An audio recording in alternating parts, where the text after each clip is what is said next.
This episode is brought to you by Ursa Minor Outfitters. Folks, I'm absolutely in love with my loon mug. It's handmade, it's an absolute piece of art. Whether it's at the office or at the house, people keep asking to check it out. If you're not a loon fan, they also have other beautiful mugs for wildlife fans of moose, bears, and eagles. They specialize in products highlighting the outdoors and local pride through quality design by local artists. They've even started expanding into items beyond mugs, like apparel, dog accessories, and soon candles and more. They also try to partner and highlight other small businesses, and in some cases, forego profits in lieu of charitable giving to help their community, such as the dog rescue. So check them out, UrsaMinorOutfitters.com, and enter promo code HikesMikes10 at checkout to receive 10% off your order. And for our four-legged hiking partners, they also have a portable silicone dog bowl and also a sweet over-the-collar dog bandana. Go check them out, UrsaMinorOutfitters.com, and don't forget to enter promo code HikesMikes10 at checkout to receive 10% off your order.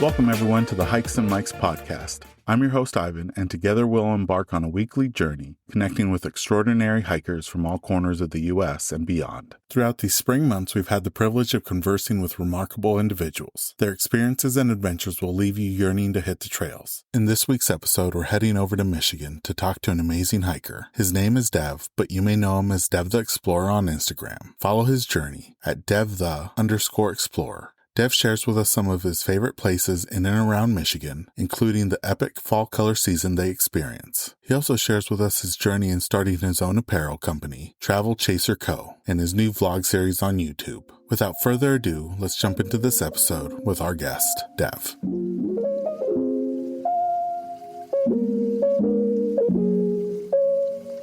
Welcome, everyone, to the latest episode of the Hikes and Mikes podcast. I'm really excited to be talking with this individual today. He's going to be sharing about his experience there in Michigan. His name is Dev. He's been able to explore not just his home state, but abroad as well. Dev, thank you so much for joining us on the podcast. For listeners that haven't had a chance to follow you on social media yet, can you share a little bit about yourself? Awesome, man. Well, first off, thank you for having me, brother. When you reached out to me on Instagram, I was smiling very big. I was like, hey, man, I'm super excited to jump on here, share my story. So tapping into my story, starting there. Originally from Baltimore, Maryland, man, and grew up as a military brat, starting at the age of 12. I had the opportunity to live in Texas for 2 years, Killeen, Texas to be specific. There's a military base there called Fort Hood. From there, I lived in Alaska for 4 years, Anchorage, Alaska to be exact. I lived on a military base up there called Fort Richardson. There's also an Air Force base, I think they merged now, called Elmendorf Air Force Base. So from there, I moved to Kansas. I lived in Kansas for 17 years. I lived on the military base called Fort Riley. I've been here in Michigan now for last almost 7 years. And then I guess I left one state out. So when I was younger, we also lived in California, man. San Jose, to be exact, lived in San Jose. So I always say a fun fact about me is I have lived in every region of the United States outside of Hawaii. So I've lived in every single region. So I've had the opportunity to see our great country. I guess another fun fact, when we did go to Alaska, we drove from Texas to Alaska. So yeah, so a very long trip, but I saw a lot. I saw a lot of different landscapes.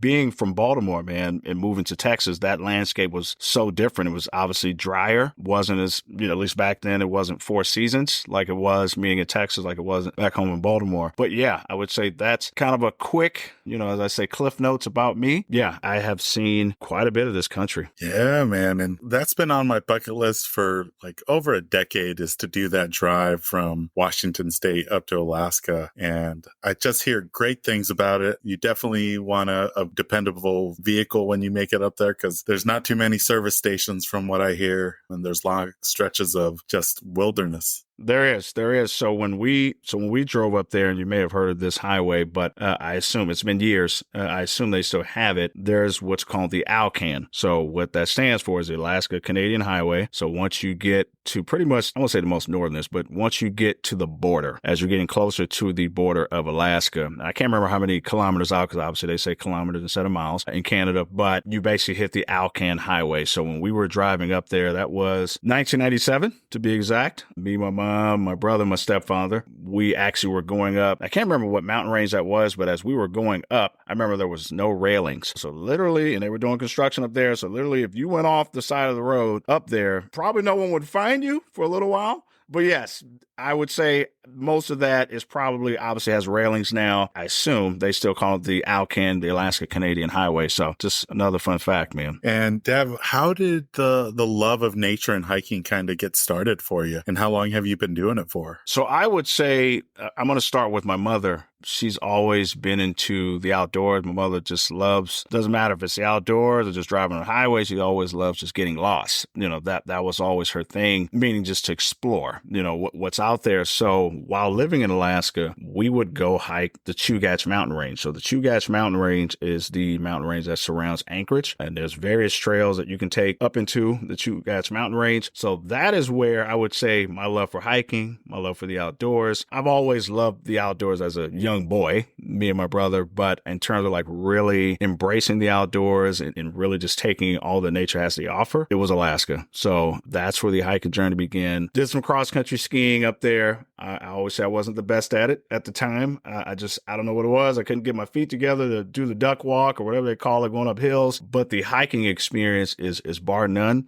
Just to get to the top of a mountain or top of a trail on top of the mountain and look over Anchorage and just look over the vast landscape, something I can never explain in the words. I always tell anyone you have to experience. And it doesn't just have to be the Chugach mountain range, just any part of Alaska, because it almost feels prehistoric. That's the word I always use. There's so much untouched up there. And Alaska is a very big state. And I got to ask, Dev, because Alaska's known for its wildlife. Did you get to see any wildlife up close? I did. So I have quite a few wildlife stories. So I would say the very first one is moose. Obviously, moose are everywhere up there. And I remember we were living on, they call them quarters. So the military, instead of housing, they call them military quarters. We were probably in our military quarters, maybe if a month. And it was already getting towards wintertime. And I remember seeing just a bunch of lights flashing outside of our living room window. And I didn't know what it was. And I was like, what is that? And I just kind of left it alone. I thought it was military police, which we call MPs. And I looked and I kind of cracked the blinds a little bit. And it was a huge moose. Literally, his head was right up against the glass, and it was people taking pictures with,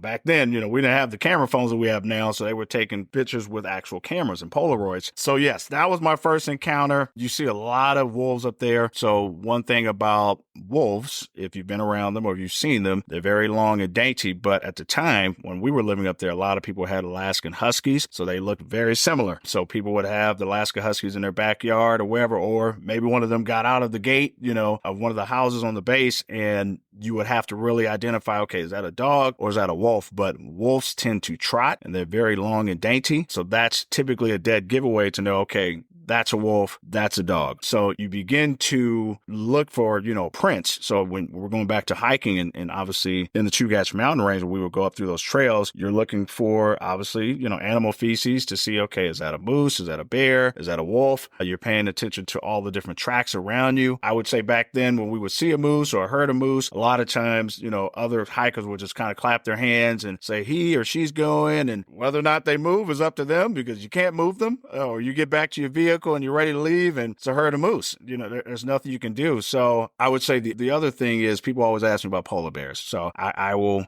put the facts out about the polar bears and where they're at. So they are not in Anchorage. A lot of people think they're in Anchorage. They're actually way up north. So more like the North Pole. There's actually a location called Barrow, Alaska. And back then, I assume it's still the same. It's so cold, they barely have any trees up there. So there's a lot of sunlight, at least in the summertime. But that is where the polar bears are. It's way up there. So they're nowhere near us. Obviously, you do have grizzly bears, in the lower parts of Alaska, which they're pretty much everywhere. But for the most part, I did not see too many bears when we were hiking. Yes, I saw prints, but a lot of times people would carry what's called bear bells. Again, this is years ago. I don't know what they do today, but we would carry bear bells on our actual keychains to keep them away.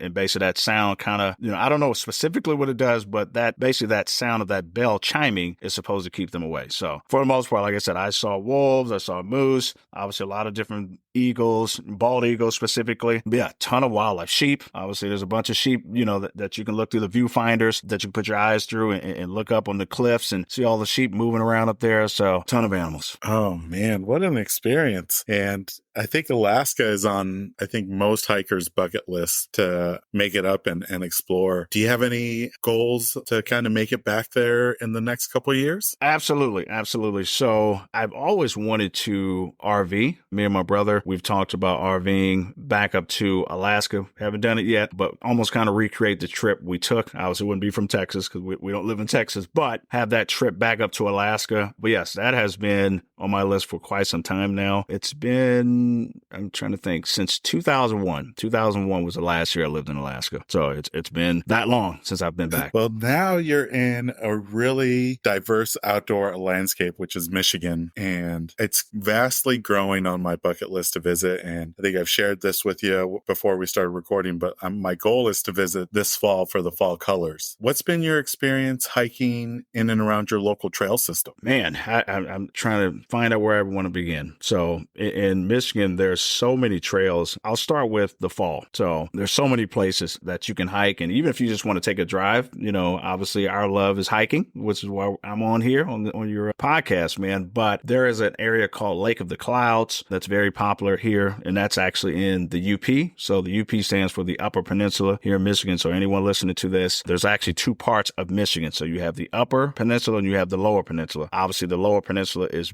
bigger in terms of landscape, but, in terms of remoteness, the UP is where a lot of people go. And not say you can't be somewhere remote in the Lower Peninsula, but in terms of fall colors, you do see a lot of people start heading up there. You have the Lake of the Clouds. You have an area called Pictured Rocks, which I've been there and saw the fall colors during fall season. You also have Tequamanen Falls. That's another big one. So you have what's called the Upper Falls. You have the Lower Falls. To be honest, you really can't miss in terms of the overall fall colors here in Michigan, whether you're in the Lower Peninsula or the Upper Peninsula. What you start to see if you are, a person that follows various different Instagram pages is there are peak fall colors, probably just like any other state, but they will basically break down when the peak fall colors are going to happen based off the UP all the way down to the Lower Peninsula. So you can start to plan out any trip to say, okay, well, hey, I want to get there by October 15th because this is when the peak colors are going to happen. But again, ton of different areas that you can actually hike. I would say, since I'm here in Detroit, there is an area called Stony Creek Metro Park. There's a lot of different metro parks around Detroit that have hiking trails within them, but that seems to be one that I tend to go to quite often. There's one called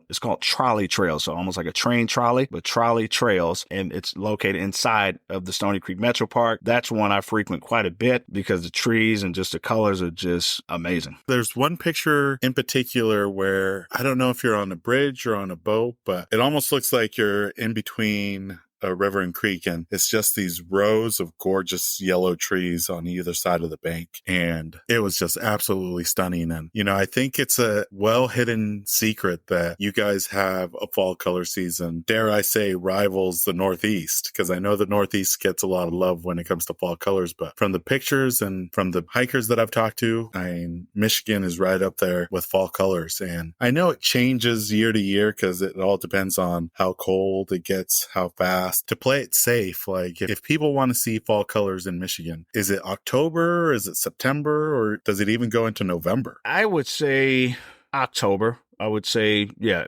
And again, like I said, going back to those timelines in terms of the comparison between the UP, the Upper Peninsula and the Lower Peninsula, the Upper Peninsula is colder. So I feel like their leaves start to change colors a little bit sooner than it does here in the Lower Peninsula. So I would say, yes, probably late September to beginning to mid-October is really when the trees start to change colors. I'm sure, obviously, you can still see them towards the end of October. But yeah, I would say the beginning to mid, is a good timeline for you to look at. But again, highly recommend, checking out any websites or even, like I said, Instagram pages just to look at those dates if you are planning a trip out here so that you don't miss, if you do want to go to the Upper Peninsula, if you want to, focus on the Lower Peninsula, just putting that out there. And, Michigan gets the Great Lake effect during the winter months, but that doesn't slow you down. You've been able to do some incredible hiking this last winter. How is it getting on the trails during the winter months there in Michigan? So Well, for the most part, the trails are fine. Obviously, if there's snow, you can still, for the most part, you can see the grooves, of the trail head itself. But there's no problem. You still see quite a bit of people, out hiking. Obviously, when it gets too cold, less people will be out there, because obviously you don't want to catch hypothermia. So I always say safety first, no matter who you are, no matter where you live, safety first. But yeah, in terms of winter hiking, that does not stop me. Like you said, I still go out. There are some days, because I'm human, where I'm like, man, okay, it's negative 20. I don't know if I want to go out, but, and obviously I'll share this, later or even now, I do try my best to upload as many of my hikes on my Instagram page. So again, I also want to inspire. Obviously, I'm out there for myself first and foremost, but I do want to inspire others like, hey, you know what? If I'm doing it, I'd say you got to go out there if it's that cold, but I am going to go out, because you never know who's looking at my channel, or I say my channel, with my Instagram page, maybe like, hey, you know what? I was going to stay in today, but you know what? He's out there. I'll go out there, and go explore. So, and for me personally, that's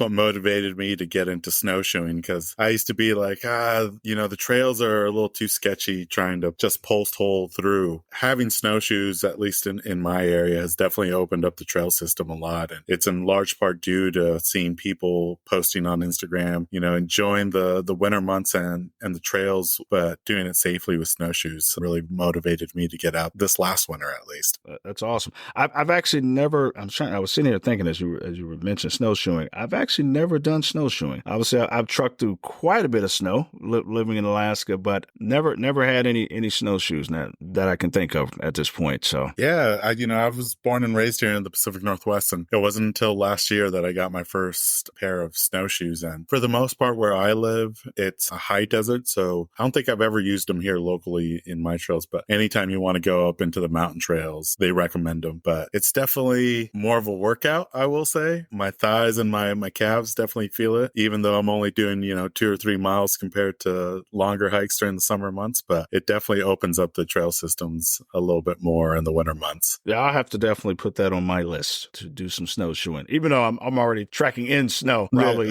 I could go further with snowshoes. So now, Dev, we're in the middle of spring while we're recording this, and from Instagram and just pictures in general that I've seen, Michigan is also known for their spring wildflowers and just their abundance of trees that are blossoming during the spring months. How has your spring hiking been so far? And have you had a chance to catch any of the wildflowers blooming yet? I haven't been able to catch any of the wildflowers blooming just yet. But in terms of spring hiking, we were talking a little bit, before we started this episode, and it's still been pretty chilly, on and off. Like I said, yesterday, it was roughly 55 degrees, but it seems to still drop around 40s and 30s. So it's just kind of up and down like a roller coaster, which seems to be the norm, for a lot of different states, where it's just we can't predict what the weather's going to do. But in terms of my spring overall hikes, I'm still hiking a lot of the same places that I normally do. But I actually created a list of different hikes that I have not checked out here in Michigan. I have roughly probably about 40, and there's way more than that I want to hit. A lot of those are roughly maybe 2 hours outside of Detroit. Some of those are maybe an hour.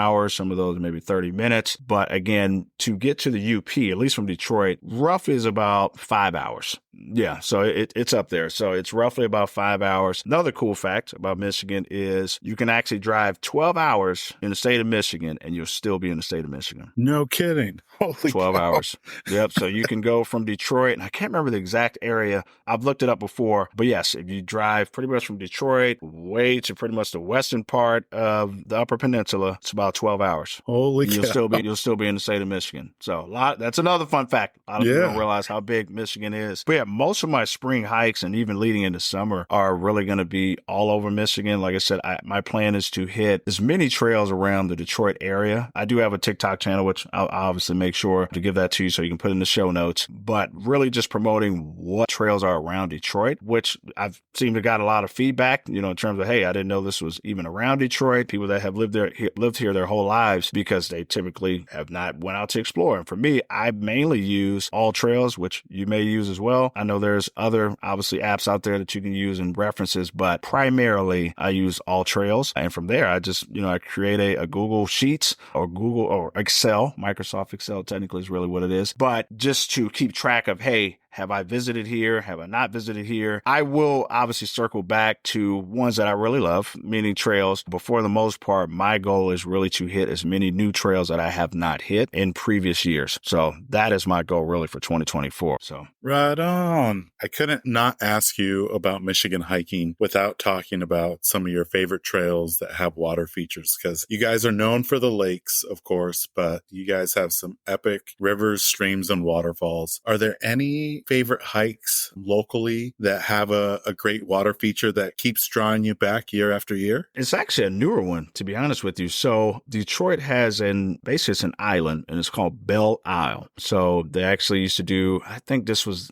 the year before last, they used to have basically races. They would have race cars or races with race cars on them. But there's actually a trail called Ralph Wilson Gateway and Trails. It's not even a large hike. And when I say large, meaning miles, I think it might be no more than 3 miles, but you are basically surrounded by water because, again, it's basically like an island, Belle Isle, that is. So you can look across the water, which is Lake St. Clair. So, and I'll just kind of give you a little bit more facts. So where Detroit sits at, meaning the city of Detroit, you have a lake called Lake St. Clair. And then you have the Detroit River. So basically, Lake St. Clair and Detroit River run into one another. So when you're actually hiking at this place called Ralph Wilson Gateway and Trails on Belle Isle, you can see the Detroit River, you can see Lake St. Clair, and you also can see over to Canada, because obviously Detroit sits right on the Canadian border, and the city that is across the river, meaning Detroit River, is Windsor, Ontario. So it's just a really cool trail because, again, there's some creeks and some ponds in there. And then, again, the majority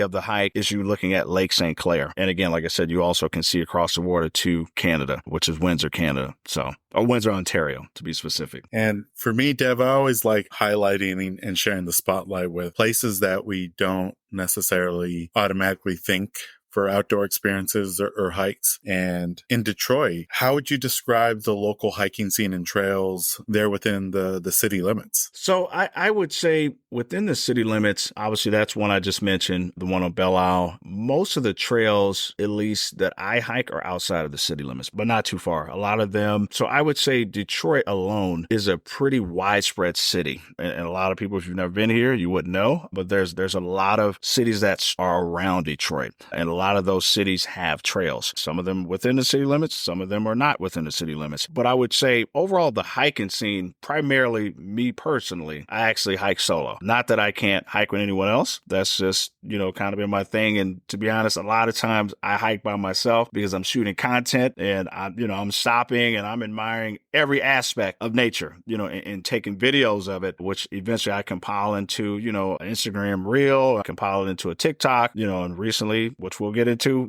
started my YouTube channel. So I'm compiling all of that together when I'm outdoors. But yeah, overall, at least in the city of Detroit, there's not as many trails if they're outside of Detroit for the most part, in various cities all over. How far would you say one would have to travel from Detroit in order to hit the forest or the wilderness? Like less than an hour? Man. Not even that. Maybe 20, 25 minutes, if that. Oh, that's nothing. Yeah. There are trails everywhere, and obviously, I mean, you have, parks as well. I've always told people, if hiking's not your thing, just going to maybe a local park, just to breathe in nature and just kind of have that moment to yourself or with a friend or family member. But yes, in Detroit, yeah, you do not have to go that far to reach the wilderness. You can reach it very quickly. But yeah, I would say no more than 20, 25 minutes, if that, because again, there's so many trails I still haven't discovered that I'm sure even right next to me, and I may not even know it because obviously I keep discovering new ones. It feels like almost every week. And I feel like there's like multi-use trails where it's not just for hiking and walking, but there's also paved trails that you can bike on. Are those starting to become more popular in and around Detroit? Yeah, I would say those are definitely very popular. A lot of the trails that I hike, a lot of them are mountain biking trails, so I know if you're a hiker, we all have seen that where, there could be basically, it's almost like a two-way road. You got one that's hiking, you got the other that's mountain biking. So there's a lot of that around here. And then also they do have cross-country skiing. So that's very popular up here as well. Snowshoeing is popular, which you mentioned earlier. So pretty much almost any outdoor activity you can think of, you can do on these trails. I know for me, sometimes I have what's called an e-bike. So which some people can say makes you lazy. So I still love mine. But yes, I will take my e-bike, if the terrain isn't too much up and down, and I'll just go ride my bike for miles and miles and miles. I mean, you can get lost, in a good way. You can get lost on the trails that's here. And that is truly my passion. One, just getting out, exploring, sharing my experiences, sharing my testimonials, and I know we were going to tie into this, and I'll just mention it now because my brain's going, but really promoting diversity outdoors. Because when I'm hiking, how often do I see people that look like me? At least here in Michigan and around Detroit, not as many.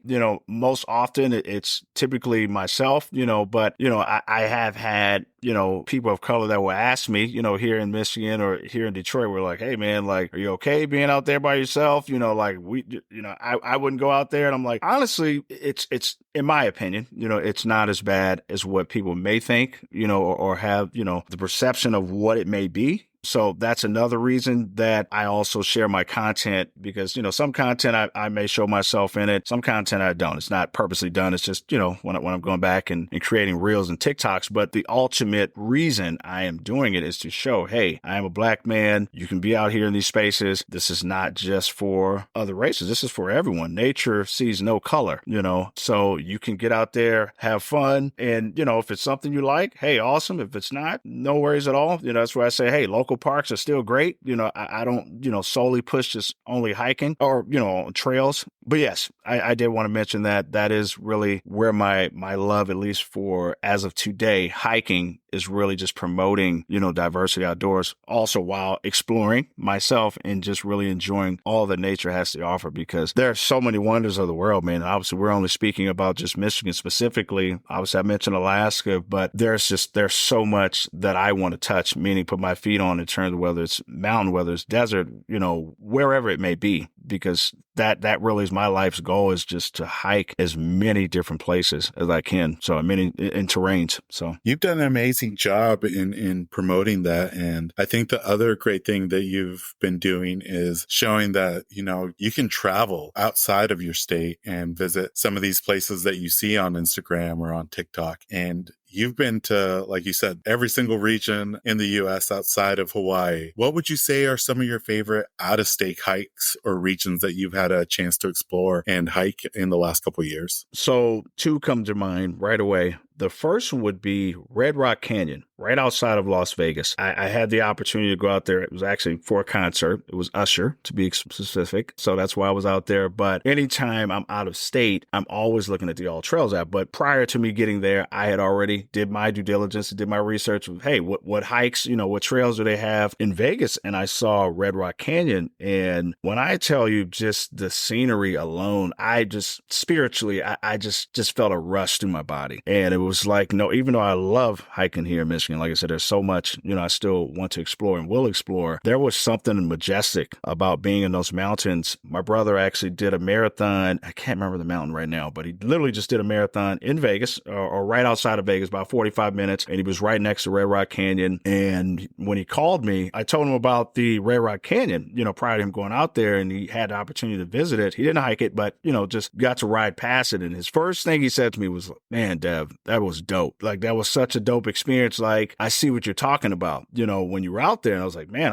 I think I may, even though I love Michigan, I was like, I think I may want to move out west just because it was just that majestic to me. And it had been some years since I had been, in the mountains, and it just was beautiful. It was sunny, and even if it was cloudy, it still would have been, I still would have enjoyed every bit of it. But yeah, I would say that was last year. So that has thus far, outside of Alaska, of course, but, we're talking most recent, that's been my favorite. And I would say the follow-up to that would be Hocking Hills State Park, which is in Ohio. And yes, I said Ohio. Some people may not realize there's some scenery, meaning nature scenery in Ohio. It's roughly about, at least from Detroit, it's roughly about 4 hours and maybe 15 minutes to Hocking Hills State Park. I actually discovered it from, again, a page I follow on Instagram, like a lot of us. Once you become a part of the hiking community, you see all these suggested pages coming up. You just start liking them and following them. And I saw that, and it was one of those Instagram reels where it says, where is this located? Or you wouldn't believe, where this is. And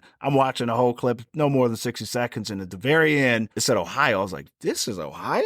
And again, nothing, by no means. It just was mind blowing. I've been to Ohio a ton. I've never hiked there, but I saw that. And yes, I went down there. When I tell you, I recommend that to anyone to check out. Obviously, like we talked about, I'll make sure to give you my Instagram, and you can see some of the clips that I was able to obtain there. I had way more. I try to squeeze as much, content that I could. I think I made 2 separate reels, meaning Instagram reels, but highly recommend it. There's multiple areas, but there's one called, and I want to say it's called Ash Cave. It's almost kind of like a dome. And that one I did put on my Instagram. Really sweet. Really just a majestic feeling, just walking in there. And then there's another one called Old Man's Cave. And I probably was out there every bit of 6-7 hours, just getting, and the only reason I left is because the sun was going down and I had to drive back to Detroit. Otherwise, I would have stayed. If I could have found a hotel to stay in, I would have stayed. It was that amazing, truly. I mean, so when you mentioned water earlier, like here in Michigan, in terms of like my hikes here, water everywhere. I mean, even from the smallest creeks to the largest, streams to waterfalls to caves. I mean, it was nonstop, and it felt like every corner I turned, whether I was going left or right, there was something, that I was just in awe of. Like, oh my goodness. I mean, it was just so meditative, and obviously we can get into that, in terms of nature and that's obviously what it does for me personally. But yeah, in that moment, I almost didn't feel like I didn't feel like I was in Ohio. And 2, I was like, man, I don't want to leave here. This is just amazing. So yeah, I would say Red Rock Canyon, right outside of Las Vegas, and Hocking Hills State Park in Ohio. Highly recommend if you've never been. So 2 great recommendations, Dev. I barely made it out to Red Rock Canyon for the first time earlier this year in January. And I can't believe, like, all the times visiting Vegas that, this was less than half an hour from the Strip. For me personally, I feel like Vegas is now becoming like a second outdoor scene for me, where I'll go for a concert or for a show, but at the same time, I'm looking on AllTrails and just trying to find some different state parks or recreational areas that are nearby. And when it comes to Hocking Hills, that just came on my radar last fall. Your pictures and reels capture it beautifully. And I think a lot of people, when they think of Ohio, Cuyahoga comes to mind because it's the national park. But I would actually say Hocking Hills is higher on the priority list for me, just from your reels and from other people's shared posts. It's truly an unbelievable place that's a state park. Some people recommend, like, you can probably visit there 2-3 days and still not see everything. I would agree.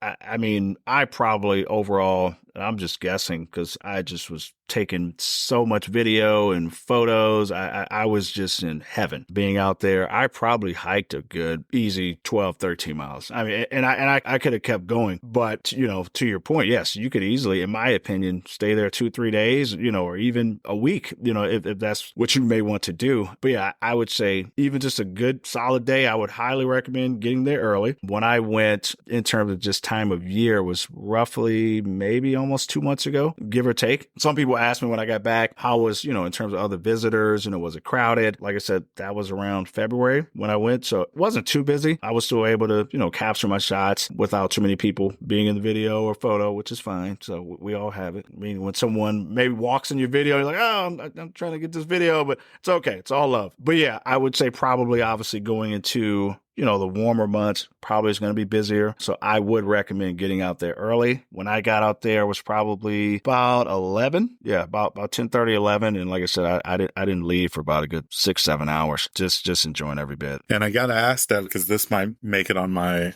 travel list when I make it out to the Great Lakes region this fall. How far away is Hocking Hills from Detroit? 4 hours, 4 hours and 15 minutes. Oh, roughly. That's nothing. Yeah, give or take. So you basically, put in better perspective for those that's listening to this that may be in Ohio, it's only roughly an hour from Columbus, Ohio. So if you are near there, meaning Columbus, Ohio, that's it. It's only roughly about an hour. So it's pretty straight shot. Yeah, I'll have to add it to the list and see if I can do a big giant loop in around the Great Lakes and cross some of these great places off. Highly recommend it. Highly recommend it. Now, Deb, one segment that we regularly do here on the podcast is we like to do a deep dive into our guests' Instagram and ask them about a specific post or maybe a location that they captured that really captured our attention. And the one from your feed was from last year. You had an amazing experience being a guest speaker at the Hills to Climb camp, and you got to share your love of nature with inner city youth from your hometown of Baltimore. Can you share a little bit about that experience and how it kind of came about? Sure. I would say it actually came about. They reached out to me on Instagram, and I always say, not even knowing I'm really from Baltimore. So it's just funny how I'll just say the universe. Funny how the universe works itself out. But they reached out to me almost kind of similar how you reached out to me and said, hey, we like what you're doing.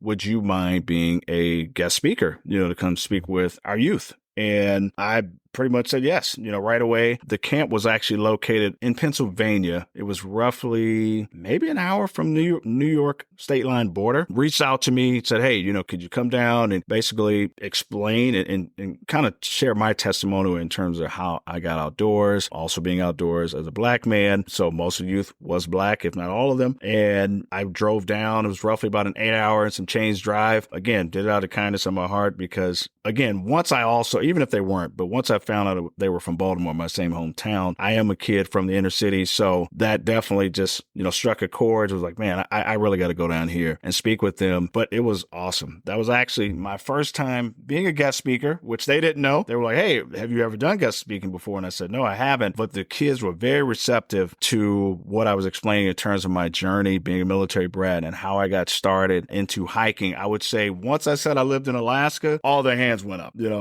I said I lived in Texas. They were like, okay. But when I said Alaska, they were, oh, excuse me, sir. Did you see bears? Did you see moose? All the stuff. A lot of people want to know about Alaska. Is it dark all the time? Is it daylight all the time? But it was honestly, it was such an enjoyable experience being able to talk to them and share my journey. And I think for me, it was even more so when I explained to them, hey, I'm from the same some of the kids, I'm from the same neighborhood or area you're from, and this is where I am today, and really explaining to them like, hey, you know what, just at the bare minimum, go explore this world. That's basically what I explained. That was pretty much where I left off. I gave them my journey and how I got to where I am today. But for me, being a kid from Baltimore and growing up in the inner city, it's like there's so much more. And that's any inner city. That's not just Baltimore. You know what I mean? There's so much more that you can go see and explore. So that was the breadcrumb, the major breadcrumb I left them with in my speech to them, like, hey, go explore this world. Whether it's other places in Maryland that you want to explore, and really just letting them know the quietness of nature. I remember at one point I said to them, I just got quiet and I said, what do you guys hear? And it's probably about 20 to 30 kids. Their ages were roughly 12 to 14, give or take. So, or 11 to 14. And I said, what do you guys hear? They kind of looked in the air and was like, okay, there's a trick question. Like, what do we hear? And I said, what do you hear? They're like, nothing. I said, exactly. So you don't hear any sirens, you don't hear any loudness, you don't hear anyone yelling, all of the different components that can come with living in a city. And again, that's any city. You just hear pure quietness. And I told him, I said, this is what I enjoy. This is my solitude, just to have that peace, have that serenity. You'll see me on my Instagram posts. I use those words quite a bit. I'll say, this is my peace, this is my serenity, this is my solitude, because I truly mean that. That's not something I'm putting just to get likes, or anything. That truly is how I'm feeling. So, but yeah, that was a great experience for me. If it all works out well, I don't see why it won't. I'm definitely going to try to go back down. And I think this time it's supposed to be in Virginia. So they are moving to camp. So my plan is to come back as a guest speaker. So. Oh, that's a beautiful thing, Dev. And, we've talked about diversity on the trails. And, for me personally, when I started hiking over a decade ago here in Washington, I was the only Latino kid out on the trails. And it wasn't until I moved back at the end of 2022 where then I saw a big shift in the trail diversity in and around Washington. Something similar that I'm trying to instill in my niece is just getting her introduced into the outdoor spaces and travel spaces at a young age. Because for me, I didn't start until, I was in my 20s, both hiking and traveling. Being able to get the next generation, sprouting that seed early on and showing them what's possible is a beautiful beautiful thing. In your time hiking, have you seen a major shift on the trails, whether it's in Michigan or when you travel, of diversity? Yeah, I have. I'll start with Michigan, since obviously this is where the majority of my hikes have been up until now. I'll put a percentage on it. I may see 3 to 5% that are outdoors, but for the most part, it normally isn't that many, which, like I mentioned earlier, is another reason that I'm really promoting that, on TikTok and Instagram to show, hey, we can be in these spaces as well, or people of color. It's for everyone. But yeah, outside of Michigan, when I went to Hocking Hills, there actually was, I'm sitting here thinking, there actually was, it was pretty diverse. Like there was quite a bit of people down there. So which just honestly warms my heart. And I don't say it just say it really does. I think there is something, as we say, when you're, it's almost like looking in a mirror when you're able to see someone who looks like you. And, some people can feel alone, and some people can have that apprehension where it's like, I don't want to go on the trail because I don't want to be the only one of my race out there, so I just rather not do it, so, people like yourself, people like me, and obviously there's tons of different groups that I follow, whether individuals personally or just, groups, that are out there, which at some point, I definitely want to, join some of these groups. There's a ton that I follow, liking their posts or their stories, whatever the case may be. But that, I'll be honest, that is such motivation for me when I see that to, hey, man, there's others out here doing it, and maybe there's not as many here in Michigan. Maybe they are, and I haven't discovered them yet. I don't know, but I'm going to do my due diligence to show like, hey, here's where I am. Here's where I'm going, and just continue to open that door because there's just so much to see, and not only that, I only have 2 feet. I only have 2 hands. I can't be everywhere. I'm not an octopus. I only have one body, so being able to see someone else, a person of color in this state or,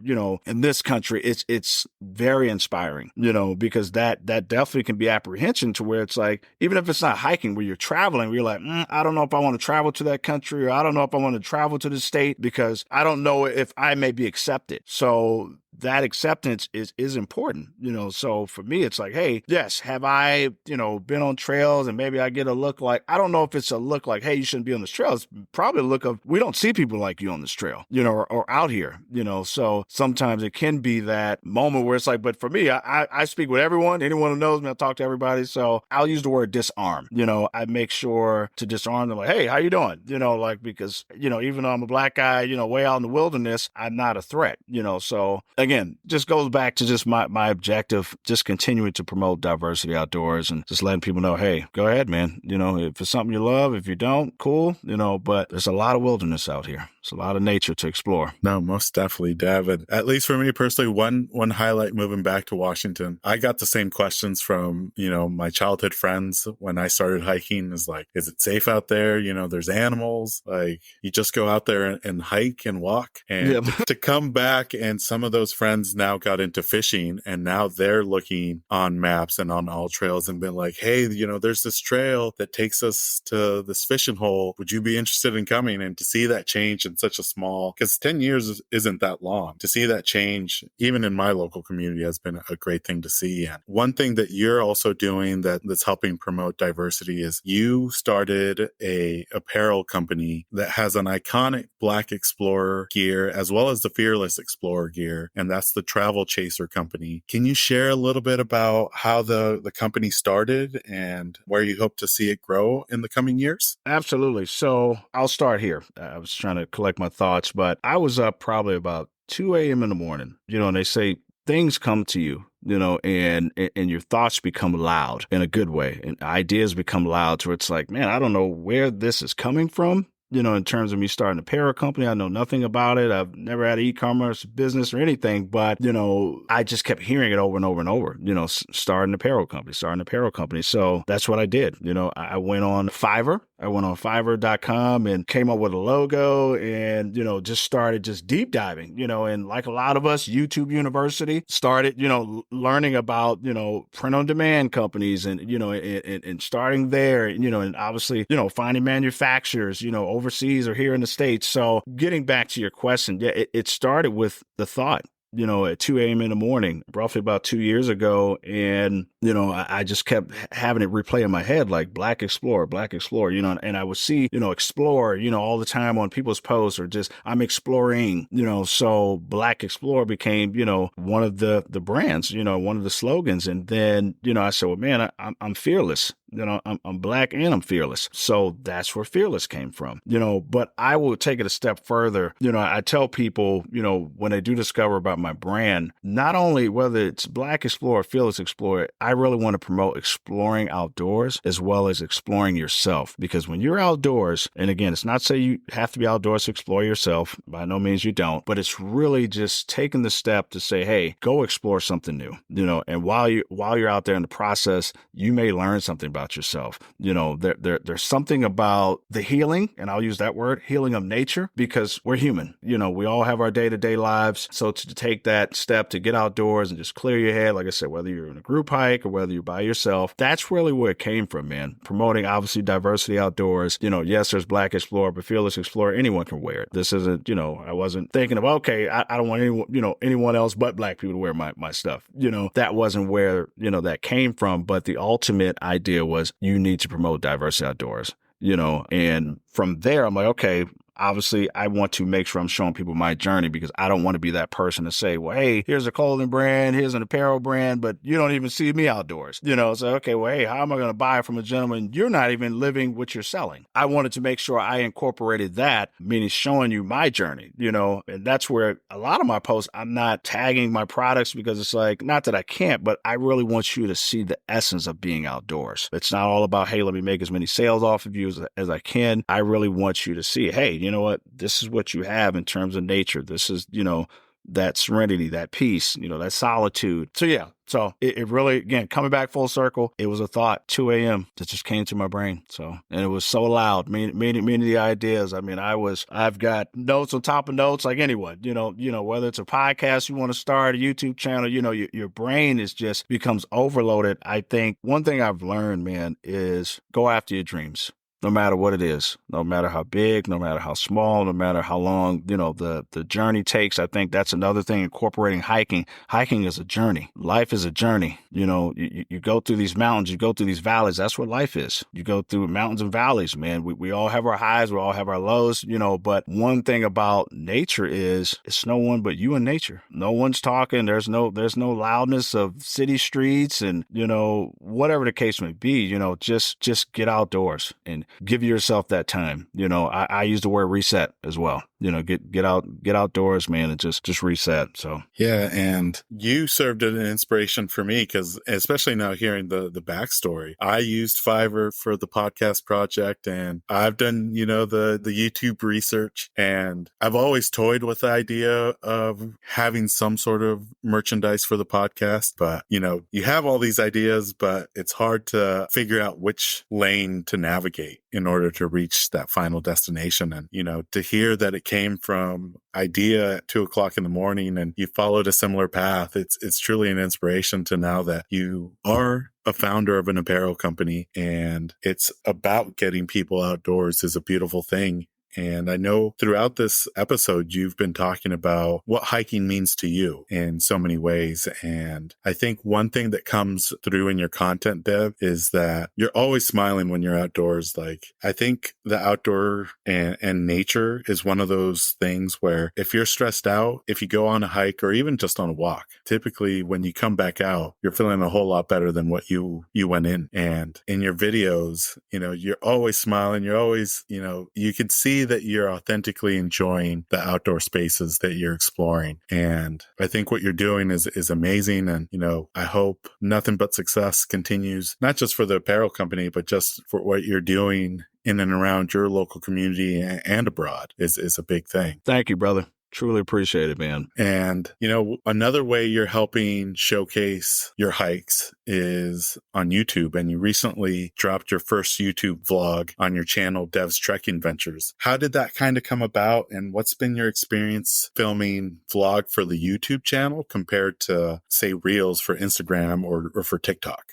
Yeah, obviously it's a longer form content, it's not something that's 60 seconds or a minute. So really it's just more planning, because obviously when you're talking, at least for me, I want to make sure, I have basically an episode that I'm planning to shoot, meaning, a topic, opposed to just, hey, I'm just going to go out here and just talk about whatever comes to mind.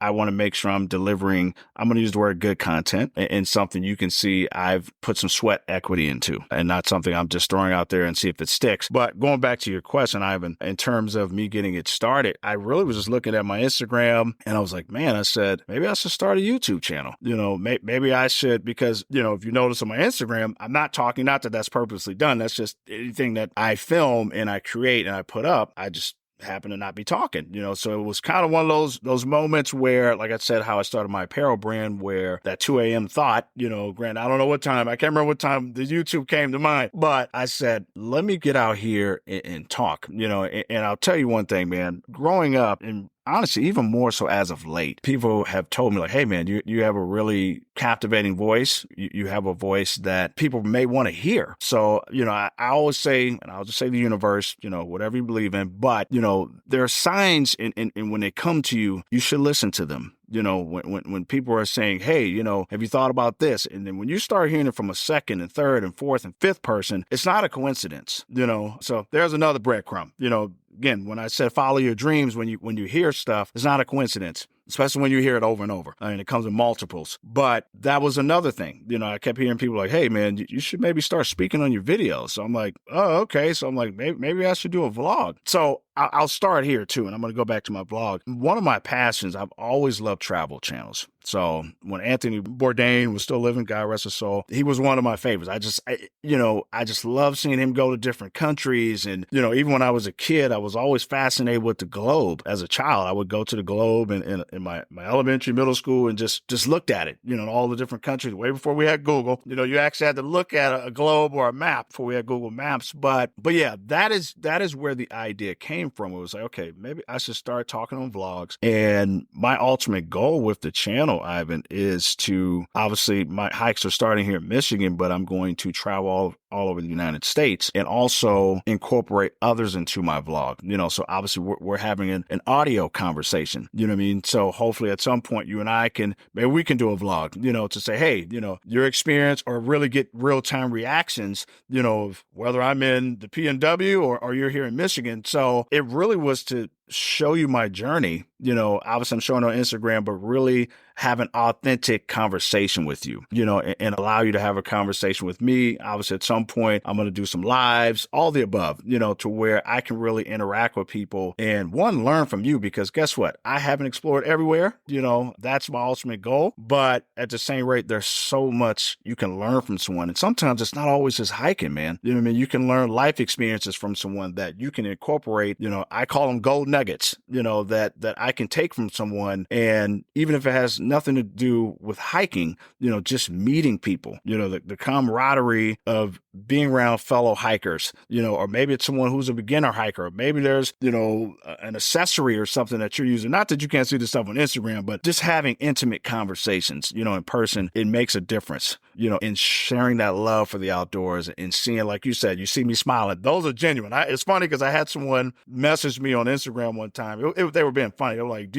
are you really smiling? Or are you really just putting on for the camera? And I'm like, no, that really is me. Anyone who knows me, I really do smile like this. I try to be very welcoming, man. And that's not anything I just put on, so if there's anything I want to convey through my vlogs is being welcoming. Again, I mentioned already, showing like, hey, these spaces are for us too, as well as showing you my journey to say, hey man, I remember when he was at vlog 1 and now he's at vlog 200, this guy is in the Sahara Desert, so really just showing that journey, man. So yeah, again, it was a thought, man. It was a thought that came, but I would also say it was also the advice that I was hearing from other people. And I'll use the word advice where it's like, man, you should really start speaking. And I'm like, okay, all right. That's the third person that said it. That's the fourth person.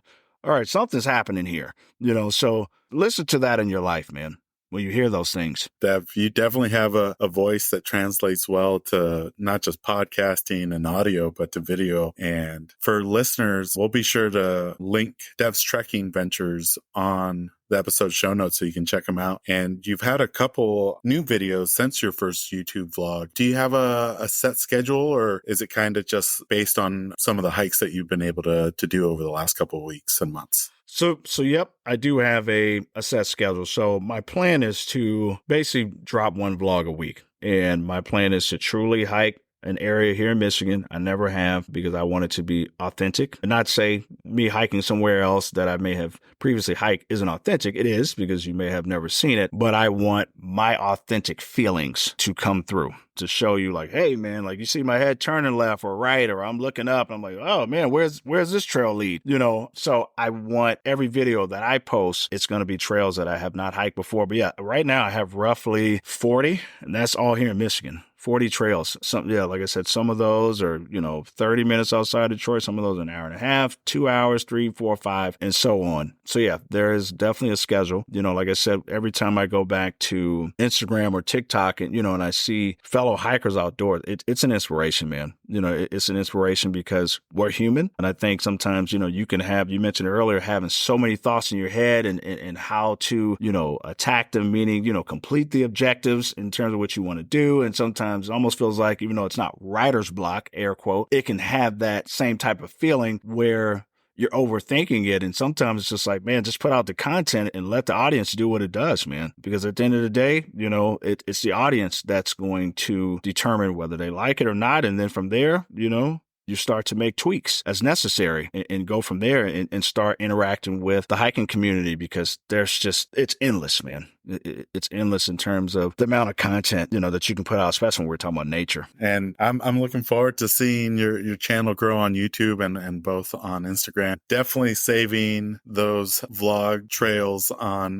my AllTrails just to keep a note. So when I do make it out to Michigan, to be able to hit some of the same trails, hopefully with you. Oh yeah, for sure. We'll make it happen. And I mean it. We'll make it happen. And Dev, these last couple questions, they're just regular questions we ask all our guests. And for hikers, I think that sometimes we have a regular routine, whether it's at the summit or maybe at the end of the hike. For some of us, it's packing a favorite snack or drink. For others, it's having a moment of zen on the trail or at the summit. And then for others, it's maybe the favorite meal afterwards. Is there a regular customer routine that you do when you reach your final destination, or maybe when you make it back out? Absolutely. I would say you mentioned one word, and is zen. Once I've reached my destination, whether it's a summit or end of the trail, oftentimes, man, I will just close my eyes and maybe say a prayer for things that, are to come in my life. But really, it's just taking in, the elements of the wind, taking in the elements of the birds, maybe a tree, or twig snapping, squirrels or something,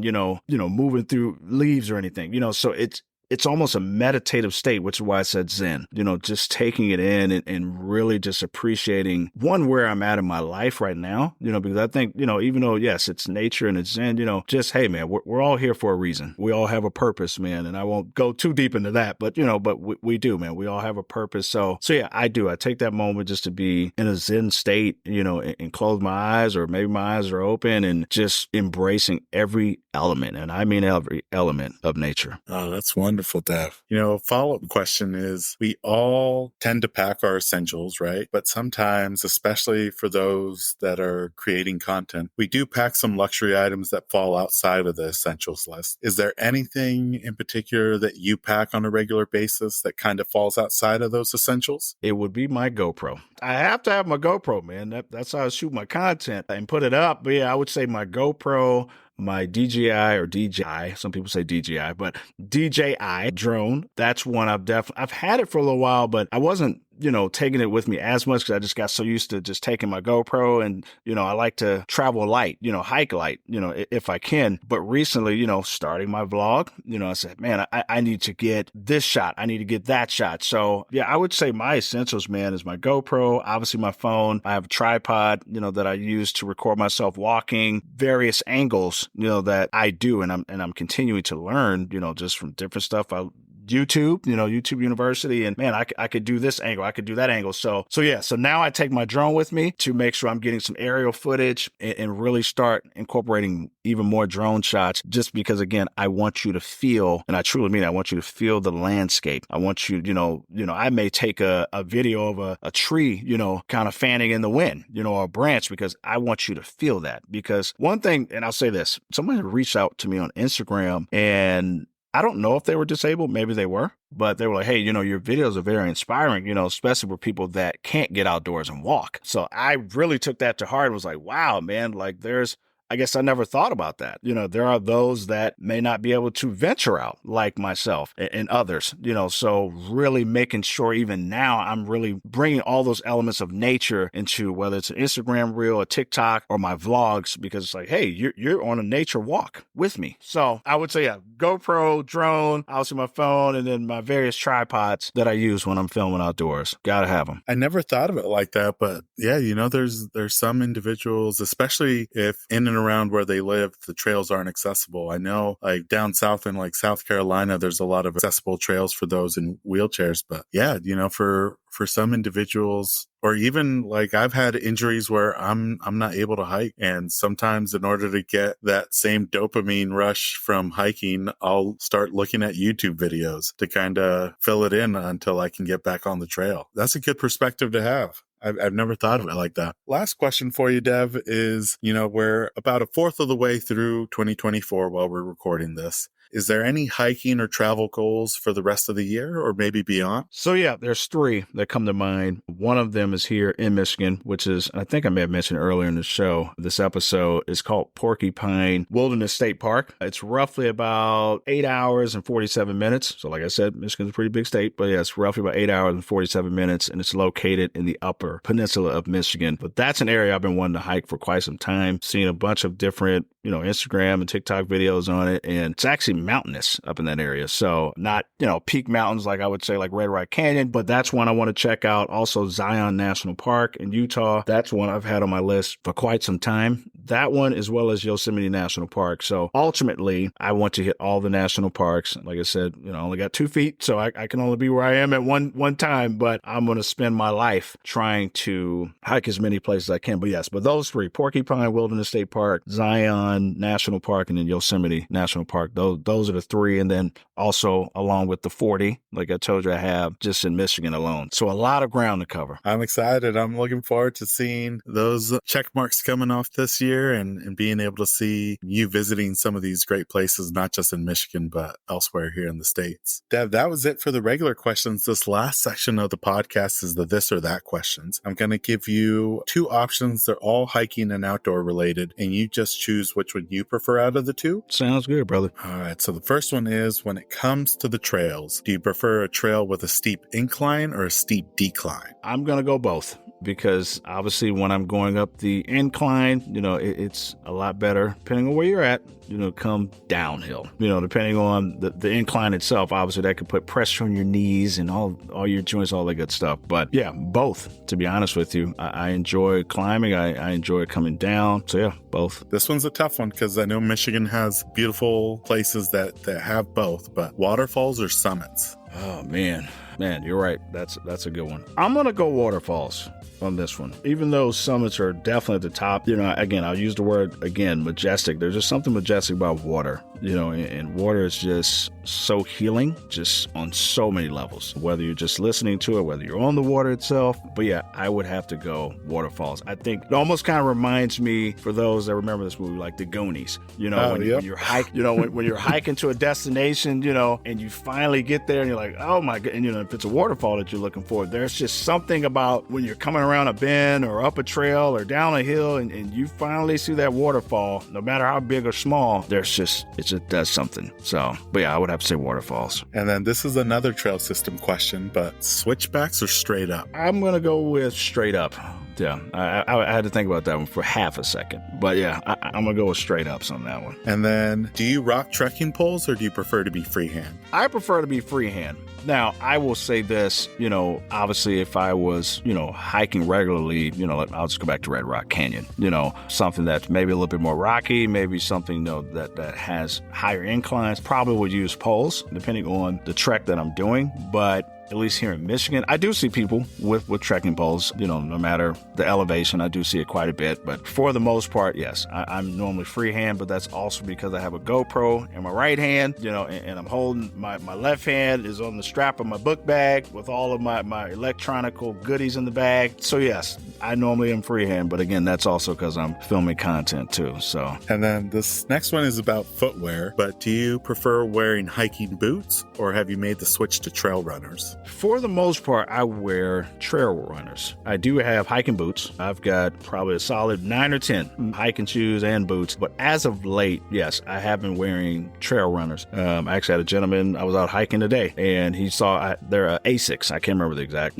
model, what they are, but they have orange shoelaces, and he just focuses his attention on that. He's like, hey, man, where'd you get those? And what are those? Are those running shoes? I was like, no, they're actually hiking shoes. He's like, I have to get me some of those. I was like, yeah. I was like, I kind of interchange between hiking boots and, trail runners, but for the most part, yeah, I stick with trail runners for the most part. And then this is another trail system question, but do you prefer a loop trail or an out and back trail? It depends. I'm going to say both on that one. I'm going to go both on that one because I do like the in and out trails and I do like loop trails. It just, and the reason why I say loop because, some loop trails, not say in and out trails can't do the same thing as they do, but sometimes, I'll use Michigan as an example. If I'm walking around or hiking around a body of water, and it's a loop trail, I can, if it goes around that entire body of water or most of it, in that, scenario, I would like the loop trail because I'm just walking around and hiking around the whole lake itself or river, but also like in and out. I think for me, whether I see maps or signage,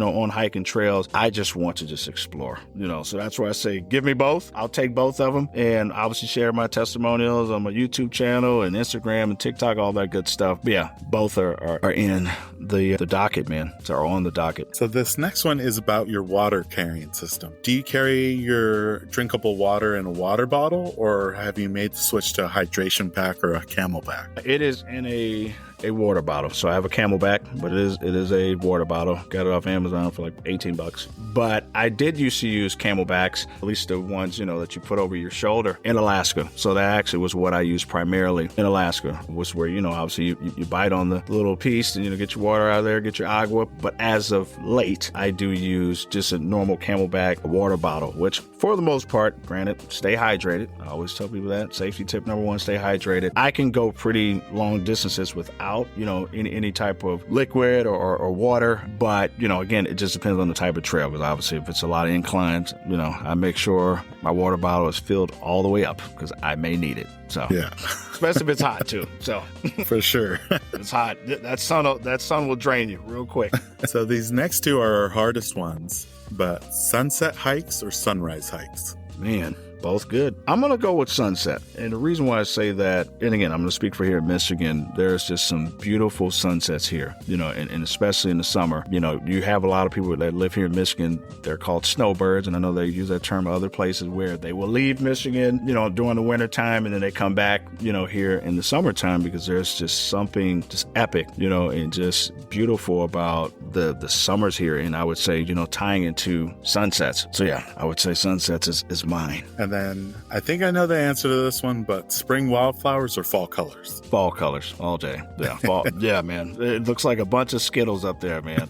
Just taste the rainbow, in terms of the colors on the trees. I would say, and I was thinking of this earlier when we were talking about the Northeast, I've known, people that are from New Hampshire. I know New Hampshire is one I've heard quite a bit of people go, meaning to that state for fall. So just looking at the photos I have seen of New Hampshire in the fall, it's almost neck and neck, meaning to here in Michigan. So it's that incredible. This last one is another trail system question, but for your day hikes, do you prefer a long gradual hike or a short and steep hike? I'm going to go with long and gradual hike. And again, one, just without me shooting content, I just like to I always joke with people, but I'm not joking. I like to get lost, but not, obviously, again, safety tip, make sure, you know where you're at. But I would say, yeah, long for sure. Well, that was it for the this or that questions, Dev. I really had an amazing time speaking with you, and I look forward to seeing seeing what 2024 has to offer for you. For our listeners, but Dev, could you share a couple of the places they can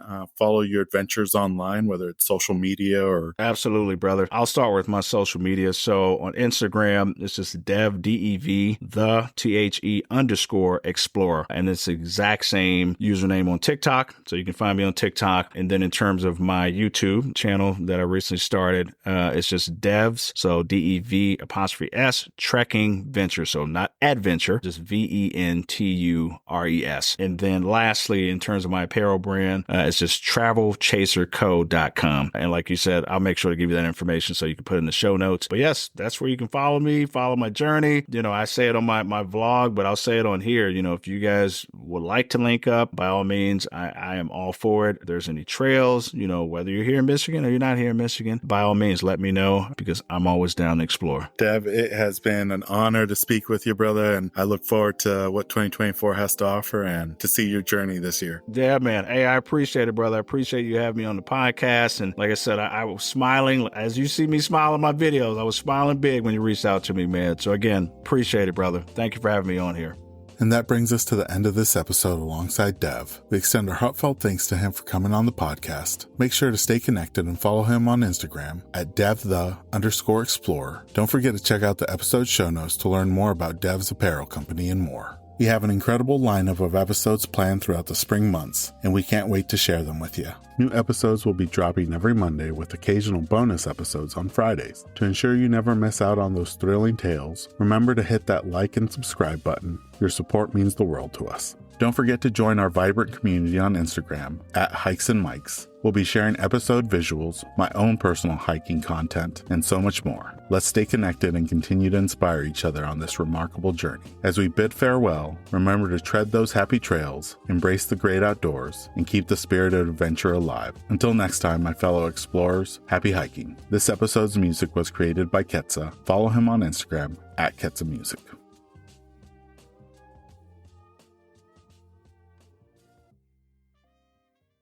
This episode is brought to you by Flip Socks. Whether you're on the trail, on the job, or in the yard, Flip Socks will keep Mother Nature out of your boots with their innovative nylon sleeve. You no longer need to worry about any annoying debris getting trapped in your boots during your hikes. Simply flip down the nylon sleeve over any boot to prevent Mother Nature from finding its way inside, keeping your feet comfortable all day long. To get your first pair, visit flipsockswithaz.com and enter promo code HikesMikes10 at checkout to receive 10% off your order. And for listeners who use the promo code at checkout, I'll be donating 100% of the Season 2 promo code proceeds to Big City Mountaineers, who provide transformative experiences through connections to nature that strengthen life skills and build community for youth and disinvested communities across the nation. So if you're tired of bits and pieces of the trail finding its way into your hiking boots, pick up a pair of Flip Socks today with the promo code HikesMikes10 to get 10% off. For website and promo code, see the episode description.